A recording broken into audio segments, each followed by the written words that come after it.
Chapter 20. I Shall Live Forever. But they were obliged to wait more than a week, because first there came some very windy days, and then Colin was threatened with a cold which two things, happening one after the other, would no doubt have thrown him into a rage. But that there was so much careful and mysterious planning to do, and almost every day Dickon came in, if only for a few minutes, to talk about what was happening on the moor and in the lanes and hedges and on the borders of streams. The things he had to tell about the otters and badgers and water rats' houses, not to mention birds' nests and field mice and their burrows, were enough to make you almost tremble with excitement when you heard all the intimate details from an animal charmer and realized with that thrilling eagerness and anxiety the whole busy underworld was working. "They're same as us," said Dickon, "only they have to build their homes every year, and it keeps 'em so busy, and they fair scuffle to get 'em done." The most absorbing thing, however, was the preparations to be made before Colin could be transported with sufficient secrecy to the garden. No one must see the chair carriage and Dickon and Mary after they turned a certain corner of the shrubbery and entered upon the walk outside the ivied walls. As each day passed, Colin had become more and more fixed in his feeling that the mystery surrounding the garden was one of its greatest charms. Nothing must spoil that. No one must ever suspect that they had a secret. People must think that he was simply going out with Mary and Dickon because he liked them and did not object to their looking at him. They had long and quite delightful talks about their route. They would go up this path and down that one and across the other and go round among the fountain flower beds as if they were looking at the bedding out plants the head gardener, Mr. Roach, had been having arranged. That would seem such a rational thing to do that no one would think it at all mysterious. They would turn into the shrubbery walks and lose themselves until they came to the long walls. It was almost as serious and elaborately thought out as the plans of march made by great generals in time of war. Rumors of the new and curious things which were occurring in the invalids' apartments had, of course, filtered through the servants' hall into the stable yards and out among the gardeners, but notwithstanding this, Mr. Roach was startled one day when he received orders from Master Colin's room to the effect that he must report himself in the apartment no outsider had ever seen, as if the invalid himself desired to speak to him. "Well, well," he said to himself as he hurriedly changed his coat, "what's to do now?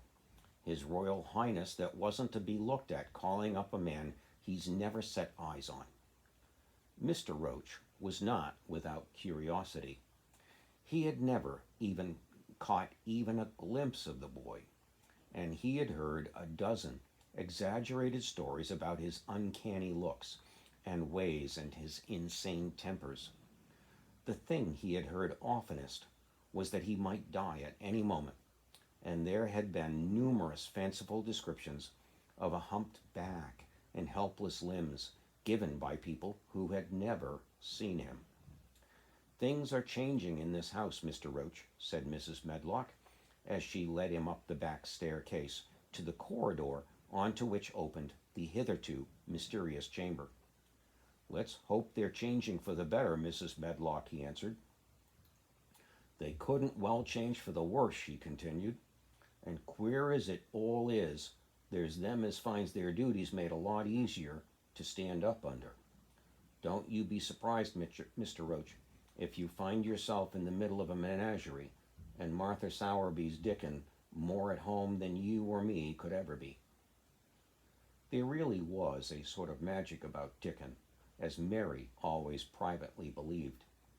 When Mr. Roach heard his name, he smiled quite leniently. He'd be at home in Buckingham Palace or at the bottom of a coal mine, he said. And yet, it's not impudence either. He's just fine, is that lad. It was, perhaps, well he had been prepared, or he might have been startled, when the bedroom door was opened. A large crow, which seemed quite at home, perched on the high back of a carven chair, announced the entrance of a visitor by saying, "Caw, caw," quite loudly. In spite of Mrs. Medlock's warning, Mr. Roach only just escaped being sufficiently undignified to jump backward. The young Rajah was neither in bed nor on his sofa. He was sitting in an armchair, and a young lamb was standing by him, shaking its tail in a feeding lamb fashion as Dickon knelt, giving him its milk from its bottle. A squirrel was perched on Dickon's back, bent attentively, nibbling a nut. The little girl from India was sitting on a big footstool, looking on. "Here is Mr. Roach, Master Colin," said Mrs. Medlock. The young Rajah turned and looked at his servitor over. At least, that was what the gardener felt happened. "Oh, you are Roach, are you?" he said. "I sent for you to give you some very important orders." "Very good, sir," answered Roach, wondering if he was to receive instructions to fell all the oaks in the park or to transform the orchards into water gardens. "I'm going out in my chair this afternoon," said Colin. "If the fresh air agrees with me, I may go out every day. When I do, none of the gardeners are to be anywhere near the long walk by the garden walls. No one is to be there. I shall go out about 2 o'clock, and everyone must keep away until I send word that they may go back to their work." "Very good, sir," replied Mr. Roach, much relieved to hear that the oaks might remain, and that the orchards were safe. "Mary," said Colin, turning to her, "what is that thing you say in India when you have finished talking and want people to go?" "You say, 'You have my permission to go,'" answered Mary. The Rajah waved his hand. "You have my permission to go, Roach," he said, "but remember, this is very important." "Caw, caw," remarked the crow, hoarsely, but not impolitely. "Very good, sir. Thank you, sir," said Roach, and Mrs. Medlock took him out of the room. Outside in the corridor, being a rather good-natured man, he smiled until he almost laughed. "My word," he said, "he's got a fine, lordly way with him, hasn't he? You'd think he was the royal family rolled into one, prince consort and all." "Ah," protested Mrs. Medlock, "we've had to let him trample all over every one of us ever since he had feet, and he thinks that's what folks were born for." "Perhaps he'll grow out of it if he lives," suggested Mr. Roach. "Well, there's one thing pretty sure," said Mrs. Medlock. "If he does live, and that Indian child stays here, I'll warrant she teaches him that the whole orange does not belong to him, as Susan Sowerby says, and he'll likely find out the size of his own quarter." Inside the room, Colin was leaning back on his cushions. "It's all safe now," he said, "and this afternoon I shall see it. This afternoon I shall be in it." Dickon went back to the garden with his creatures, and Mary stayed with Colin. She did not think he looked tired, but he was very quiet before their lunch came, and he was quiet when they were eating it. She wondered why, and asked him about it. "What big eyes you've got, Colin," she said. "When you are thinking, they get big as saucers. What are you thinking about now?" "I can't help thinking about what it will look like," he answered. "The garden?" asked Mary. "The springtime," he said. "I was thinking that I've never seen it before. I scarcely ever went out, and when I did go, I never looked at it. I didn't even think about it. I never saw it in India because there wasn't any," said Mary. Shut in and morbid as his life had been, Colin had more imagination than she had, and at least he had spent a good deal of time looking at wonderful books and pictures. "That morning when you ran in and said It's come, it's come. You made me feel quite clear. It sounded as if things were coming with a great procession and big bursts and wafts of music. I've a picture like it in one of my books. Crowds of lovely people and children with garlands and branches with blossoms on them. Everyone laughing and dancing and crowding and playing on pipes.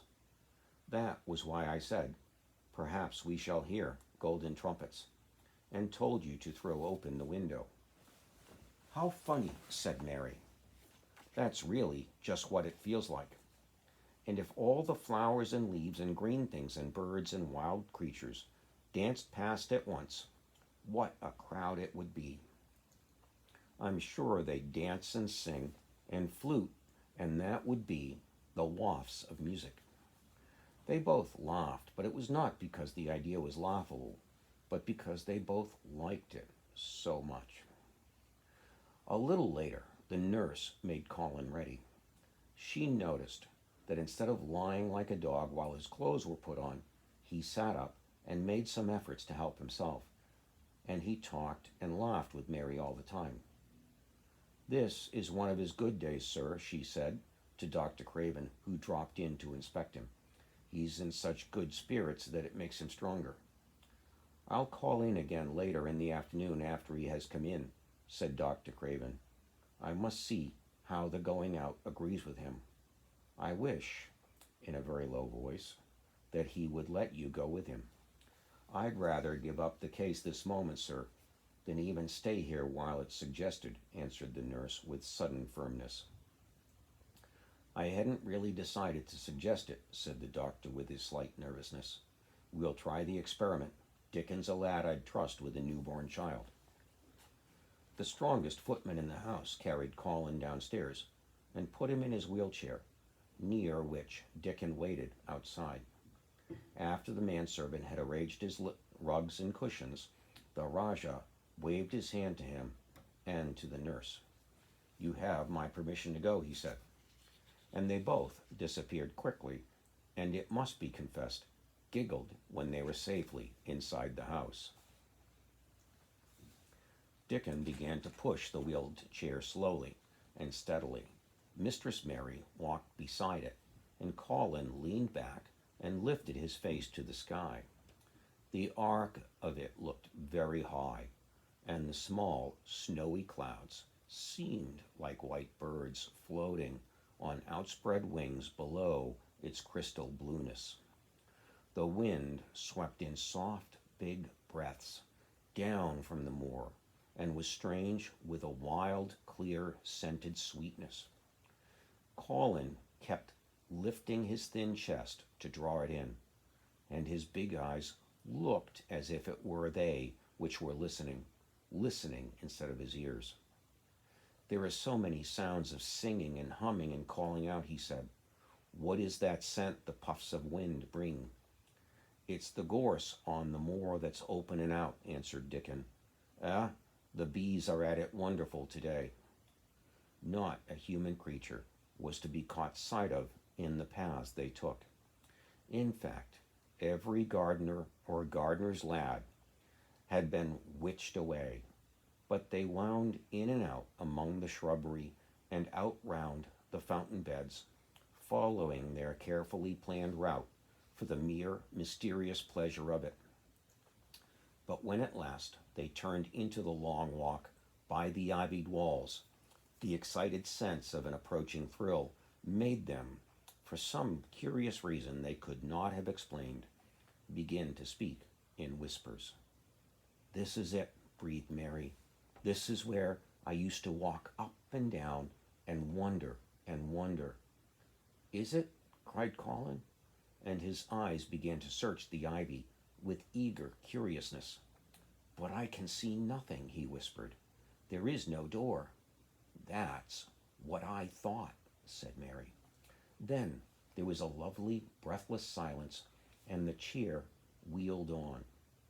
That is the garden where Ben Weatherstaff works, said Mary. Is it? Said Colin.